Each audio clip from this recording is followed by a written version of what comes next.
BPL এর পরে এবার আইপিএলে অপেক্ষার প্রহর গুনতে হচ্ছে মুস্তাফিজুর রহমানকে। তবে শুধু মুস্তাফিজুর রহমান নয়, এই তালিকায় আছেন মহেন্দ্র সিং ধোনি, যিনি চেন্নাইয়ের অধিনায়ক। ধোনি মুস্তাফিজ ছাড়াই চেন্নাইয়ের ক্যাম্পে যোগ দিলেন যারা। বিস্তারিত থাকছে প্রতিবেদনে। আইপিএল শুরু হতে আর মাত্র ২০ দিন বাকি, তাই আসন্ন আইপিএলকে সামনে রেখে শনিবার থেকেই নিজেদের ক্যাম্প শুরু করেছে বর্তমান চ্যাম্পিয়ন চেন্নাই সুপার কিংস।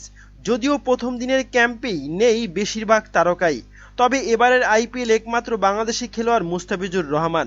ভিত্তিমূল্য তাকে ১ কোটিতে কিনেছে চেন্নাইয়ের ধোনির সুপার কিংস। মুস্তাফিজের অবশ্য সুযোগ নেই সহসা চেন্নাই ক্যাম্পে যোগ দেওয়ার। শ্রীলঙ্কা এরই মাঝে পূর্ণাঙ্গ সিরিজ খেলতে পা রেখেছে বাংলাদেশে। টি-20 ও ওয়ানডে ঘোষিত দলেই আছেন মুস্তাফিজুর রহমান। তবে ২ সিরিজ শেষে ভারতে উড়াল দেবেন ফিস। এছাড়াও মুকেশ আম্বানির ছেলের প্রাক বিবাহ অনুষ্ঠানে যোগ দেওয়ার কথা আছে মহেন্দ্র সিং ধোনিরও। জাতীয় গণমাধ্যমে জানিয়েছেন এই বিষয়গুলো। তবে আরও একবার অপেক্ষার প্রহর গুনতে হবে মুস্তাফিজুর রহমানকে, কেননা বাংলাদেশ জাতীয় দলের টি-20 এবং ওয়ানডে দলে রাখা হয়েছে বাংলাদেশের কাটার মাস্টার খ্যাত মুস্তাফিজুর রহমানকে।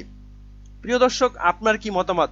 মুস্তাফিজুর রহমান এই শ্রীলঙ্কান সিরিজ শেষ করে, ওয়ানডে এবং টি-20 ম্যাচ শেষ করে আবার তিনি আইপিএল যোগ দিতে পারবেন? এ বিষয়ে আপনার মতামত কি জানাতে পারেন কমেন্ট করে কমেন্ট বক্সে। এবং মুস্তাফিজুর রহমান এবারের আইপিএলে কতটুকু ফেভারিট এবং তিনি চেন্নাই সুপার কিংসের হয়ে কতটুকু সুযোগ পাবেন একজন বাংলাদেশি হয়ে, কেননা বাংলাদেশিরা তো বারবার আইপিএলে অবহেলিত হয়।